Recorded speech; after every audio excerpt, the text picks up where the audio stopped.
नमस्कार, मी सुवर्णा बुलेटिनमध्ये स्वागत। आज पंतप्रधान नरेंद्र मोदी देशातल्या सगळ्या मुख्यमंत्र्यांची कोरोना संदर्भात महत्त्वाची बैठक घेणार आहेत। पण या बैठकीला राज्याचे मुख्यमंत्री उद्धव ठाकरे उपस्थित राहणार नसल्याची सूत्रांकडून माहिती मिळते आहे। प्रकृतीच्या कारणास्तव ते बैठकीला उपस्थित राहणार नाहीत अशी माहिती मिळते आहे। मुख्यमंत्री उद्धव ठाकरेंऐवजी राज्याचे आरोग्यमंत्री राजेश टोपे या बैठकीला उपस्थित राहणार आहेत।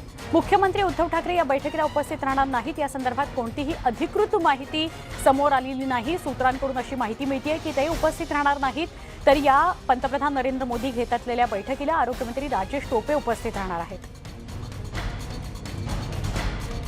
आमचे प्रतिनिधी उदय जाधव यांच्याकडून अधिक माहिती घेऊया। उदय, जिथे कोरोनाचा फैलाव अधिक वेगाने होतोय अशा राज्यातल्या मुख्यमंत्र्यांशी आज पंतप्रधान नरेंद्र मोदी संवाद साधणार होते, पण महाराष्ट्राचं प्रतिनिधित्व या बैठकीमध्ये आरोग्यमंत्री राजेश टोपे करणार आहेत अशी माहिती मिळते। काय सांगा? आज संध्याकाळी 4:30 ते 5:30 या वेळामध्ये पंतप्रधान नरेंद्र मोदी हे देशभरातील सर्वच मुख्यमंत्र्यांशी ऑनलाईन चर्चा करणार आहेत। देशामध्ये कोविड-19 संसर्ग बाधित जो रुग्णांची संख्या वाढत चाललेली आहे त्या संदर्भात प्रतिबंधात्मक चर्चा करण्यासाठी ही महत्त्वाची बैठक होत आहे। या बैठकीमध्ये प्रत्येक राज्यामध्ये जो काही कोविडचा संसर्ग वाढत चाललेला आहे त्या संदर्भातला आढावा बैठक जो आहे ती घेतली जाणार आहे। या बैठकीला महाराष्ट्र राज्याचे मुख्यमंत्री उद्धव ठाकरे हे उपस्थित राहणार नसल्याची माहिती सूत्रांनी व्यक्त केलेली आहे। त्याऐवजी मुख्यमंत्र्यांच्या ऐवजी राज्याचे आरोग्यमंत्री राजेश टोपे या बैठकीला उपस्थित राहणार आहेत। त्या बैठकीला दोन्ही बाजूंकडून चर्चा होणार नसल्याची माहिती सूत्रांनी व्यक्त केलेली आहे। फक्त पंतप्रधान नरेंद्र मोदी हे राज्यातील मुख्यमंत्र्यांशी, विविध राज्यांच्या मुख्यमंत्र्यांशी संवाद साधणार आहेत आणि कोविड-19 संसर्ग संदर्भात काय काळजी घ्यायची, काय उपाययोजना करायची या संदर्भात ती माहिती देणार आहेत। त्यामुळे कदाचित मुख्यमंत्री या बैठकीला उपस्थित राहणार नसल्याची माहिती जी आहे समोर आलेली आहे। त्यामुळे राजेश टोपे यांना या बैठकीला उपस्थित राहण्याची परवानगी मुख्यमंत्री कार्यालयाकडून देण्यात आलेली आहे। त्यानुसार आज संध्याकाळी 4:30 वाजता ही बैठक होत आहे। बैठकीमध्ये नेमकं काय होतं हे पाहावं लागणार आहे, कारण 1 तासाची बैठक आहे आणि त्यामुळे 1 तासाच्या बैठकीमध्ये फक्त पंतप्रधान नरेंद्र मोदी हेच बोलणार असल्याची माहिती मिळते। नक्की, धन्यवाद उदय माहिती दिल्याबद्दल। आपण बघतोय मुख्यमंत्र्यांऐवजी आरोग्यमंत्री या बैठकीला उपस्थित राहणार आहेत। उदय जाधव आमचे प्रतिनिधी आपल्याला माहिती देत होते। प्रकृतीच्या कारणास्तव मुख्यमंत्री स्वतः या बैठकीला उपस्थित राहू शकणार नाहीयेत, पण जिथे जिथे कोरोनाचा अधिक फैलाव आहे त्या सगळ्या राज्यांच्या मुख्यमंत्र्यांशी पंतप्रधान आज संध्याकाळी 4:30 ते 5:30 दरम्यान संवाद साधणार आहेत।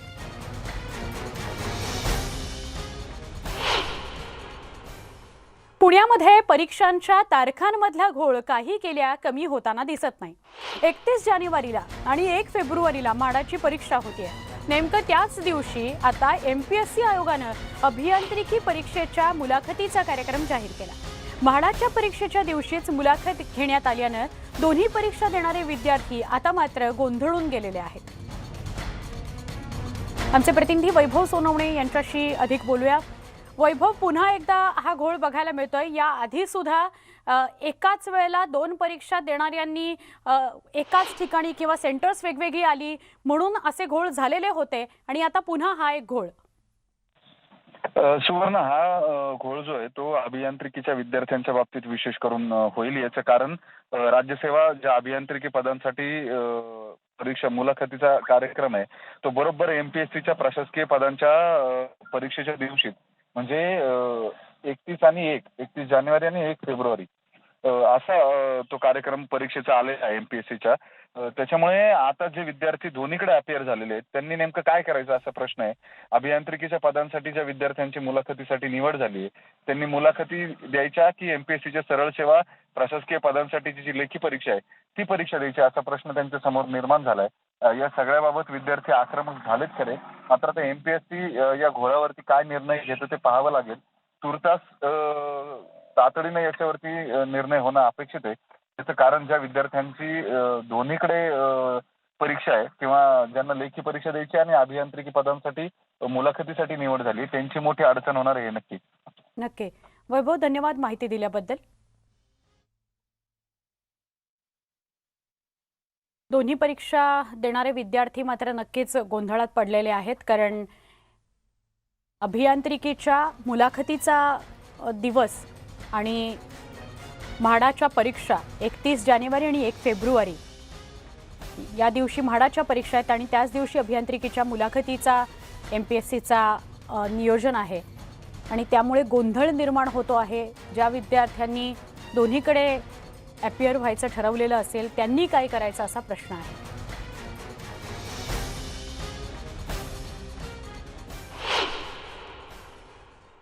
मुंबईमध्ये महापालिकेच्या निवडणुका जवळ आल्यात. 25 वर्ष मुंबई महापालिकेवर शिवसेनेची सत्ता आहे. पालिका निवडणुकीच्या पार्श्वभूमीवर शिवसेनेनं पुन्हा एकदा मराठीच्या मुद्द्याला हात घातलाय. शिवसेनेच्या स्थापनेपासून मराठीच्या मुद्द्यावर आंदोलन करण्यात आलं होतं. मात्र आता पुन्हा एकदा शिवसेनेनं मराठीचा सूर आळवला आहे. दुकानांच्या पाट्या मराठीत असण्याबाबत 2017 मध्ये अधिनियम काढण्यात आला होता. मात्र अनेक ठिकाणच्या दुकानांवरील पाट्या अजूनही मराठीत नाहीयेत किंवा नसायच्याच. राज्यातील सगळ्या दुकानांवर मराठीत पाट्या असाव्यात असा नियम राज्य सरकारनं केला होता, पण त्याची अंमलबजावणी आजतागायत झालीच नाही. अनेक दुकानदार यातून अनेक पळवाटा सुद्धा शोधतात. आता सगळ्या दुकानांवरील पाट्या मराठीत कराव्या लागणार आहेत. राज्य मंत्रिमंडळाच्या बैठकीत हा महत्त्वाचा निर्णय झालेला आहे आणि कुठलंही नाव तुम्ही जर मराठीमध्ये लिहित असाल तर ते नियम सांगितलाय म्हणून छोट्या अक्षरात लिहिलं तर यापुढे चालणार नाही. ते ठळक मोठ्या अक्षरातच लिहावं लागेल.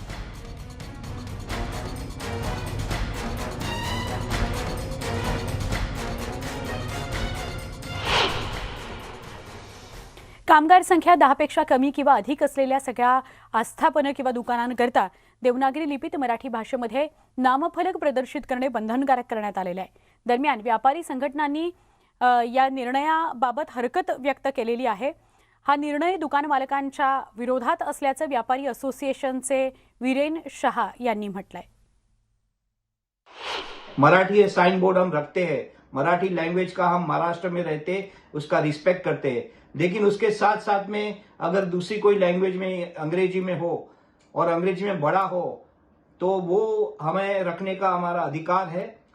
तो उसी के ऊपर बॉम्बे हाई कोर्ट ने स्टे ऑर्डर दिया गया था.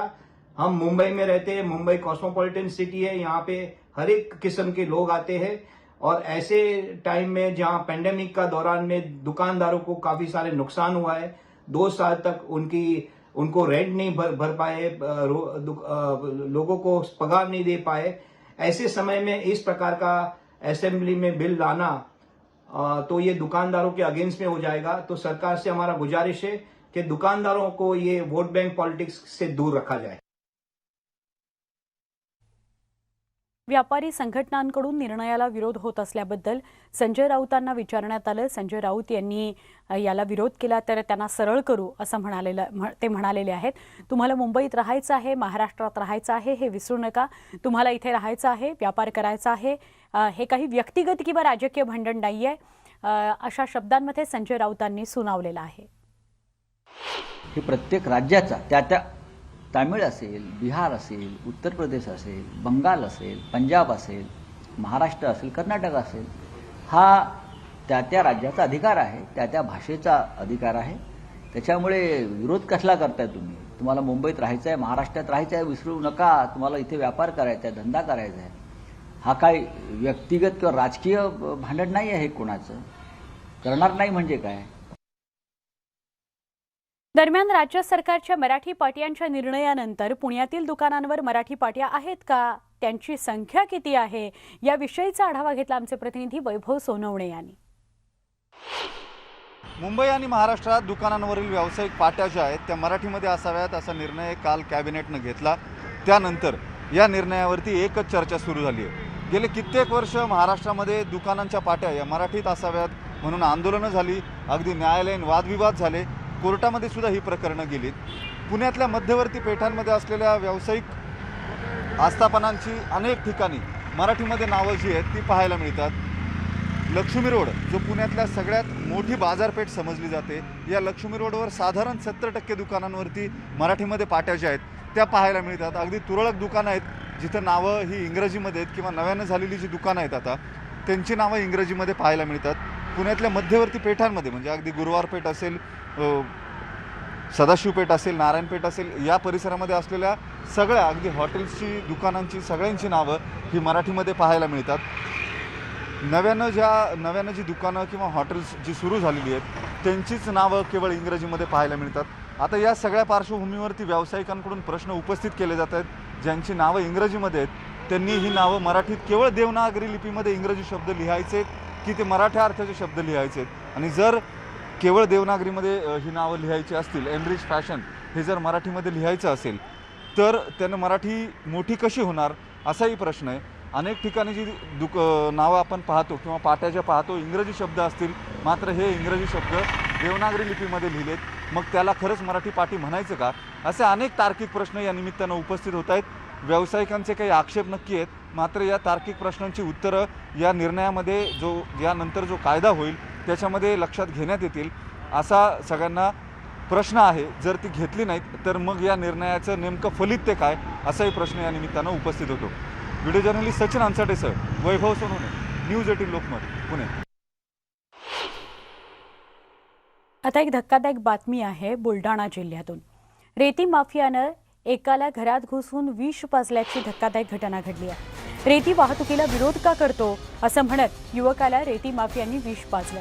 तरुणाची प्रकृती सध्या चिंताजनक आहे. जळगाव जामोद पोलिसात रेती माफिया विरोधात गुन्हा दाखल झालेला आहे. आमचे प्रतिनिधी राहुल खंडारी यांच्याकडून अधिक माहिती घेऊया. राहुल, आतापर्यंत रस्त्यांवर अशा प्रकारचे हल्ले रेती माफियांकडून, वाळू माफियांकडून होत होते. आता तर घरात घुसून एखाद्याला विष पाजणं हा तर फारच गंभीर प्रकार आहे. सुवर्ण, अतिशय धक्कादायक हा प्रकार म्हणावा लागेल. जळगाव जामोद हद्दीमध्ये जर का आपण बघितलं तर रेती माफियांचा हैदोस त्या ठिकाणी पाहावयास मिळतोय. दिवस रात्र रेतीची जी वाहतूक आहे ती अवैध वाहतूक त्या ठिकाणी जोमाने सुरू होती. जोमाने सुरू असताना गोळेगाव येथील एका युवकाने घरासमोरून रेतीचं वाहने नेऊ नका, त्याच्यामुळे धुळीचा त्रास होतो अशा प्रकारची त्या ठिकाणी रेती माफियांना विचारणा केली आणि रेतीची जी वाहतूक आहे ती रोखण्याचा प्रयत्न केला. त्यावर रेती माफियांनी चक्क त्या युवकाच्या घरामध्ये जाऊन त्या युवकाला विष पाजून जीव मारण्याचा त्या ठिकाणी प्रयत्न केला आहे. त्या युवकाला विष दिल्यानंतर त्या युवकाची प्रकृती अतिशय चिंताजनक आहे. त्याला उपचारार्थ खामगाव येथील शासकीय रुग्णालयामध्ये दाखल करण्यात आलेला आहे आणि पोलिसांनी देखील हे प्रकरण अतिशय गंभीर घेऊन त्या तीनही रेती माफिया विरोधात त्या ठिकाणी गुन्हा दाखल केला आहे. विशेष म्हणजे आपण जर का बघितलं राहुल, वाळू माफिया किंवा रेती माफियांचे जे नेक्सस आहे त्यांच्या विरोधात कठोर कारवाई होत नाही, ते नेक्सस तोडलं जात नाही, म्हणून हा माज दिवसेंदिवस वाढतोय असं म्हणायचं का?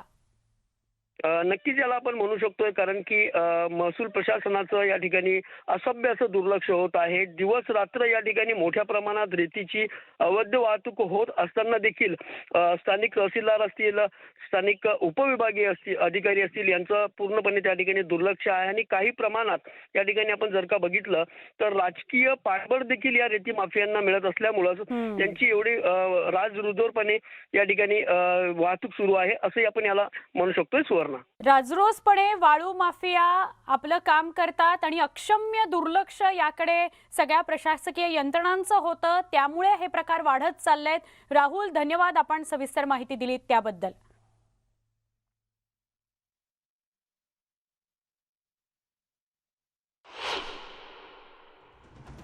अजून काही महत्त्वाच्या घडामोडींकडे वळूया. एक छोटासा ब्रेक घेऊन लगेच भेटणार आहोत. पहा फक्त न्यूज 18 लोकमत.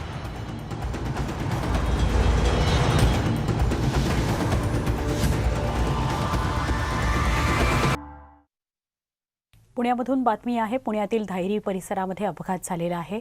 डिवायडर तोडून ट्रकनं इतर गाड्यांना जोरदार धडक दिलेली आहे. या अपघातात एक जण गंभीर जखमी झालाय, तसंच गाड्यांचंही मोठ्या प्रमाणात नुकसान झालंय. अपघाताची ही घटना CCTVत कैद झाली आहे, पण जर दृश्य आपण पाहिली अंगावर काटा आणणारी आहेत. एका ट्रकनं डिवायडर ओलांडला आणि तो दुसऱ्या म्हणजे बाजूच्या लेनमध्ये गेलेला आहे आणि समोरून येणाऱ्या काही गाड्यांना त्या ट्रकनं धडक दिलेली आहे. यामध्ये एक जण जखमी झालाय. सुदैवानं जीवितहानी झालेली नाही, मात्र काही गाड्यांचं नुकसान झालेलं आहे. CCTVच्या माध्यमातून अपघात कसा झाला ते आपण पाहिलं. त्यानंतर किती नुकसान झालेलं आहे, किती गाड्या निकामी झालेल्या आहेत किंवा त्यांचं नुकसान झालं, या सगळ्या संदर्भातली दृश्य सुद्धा आपण बघतो आहोत.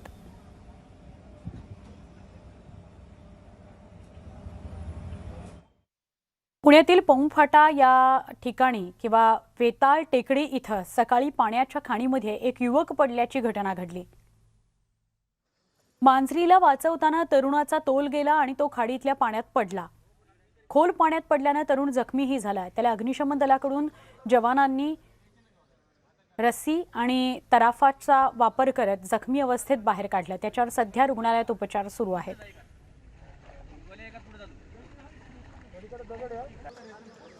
खाणीतल्या पाण्यात हा तरुण पडला. वांजरीला वाचवायला जाताना तो स्वतः या खाणीच्या पाण्यात पडला. पाणी कमी आणि दगड जास्त अशी परिस्थिती असल्यानं तो पडल्यावर जखमी झाला.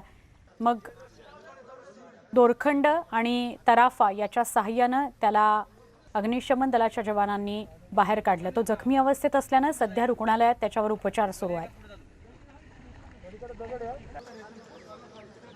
या सगळ्या घडामोडींसह बुलेटिनमध्ये इथेच थांबतोय. मात्र कोरोना आणि ओमायक्रॉनची रुग्णसंख्या वाढते, त्यामुळे मास्क लावणं, सोशल डिस्टन्सिंग पाळणं आणि हात सॅनिटाईज करत राहणं किंवा सतत धुवत राहणं या गोष्टी पाळायलाच हव्या आहेत. news18lokmat.com या यूट्यूब चॅनलला सबस्क्राईब करा. फेसबुक आणि ट्विटरवर आम्हाला फॉलो करा, जेणेकरून सगळे अपडेट तुमच्यापर्यंत पोहोचतील. पहा फक्त News18 लोकमत.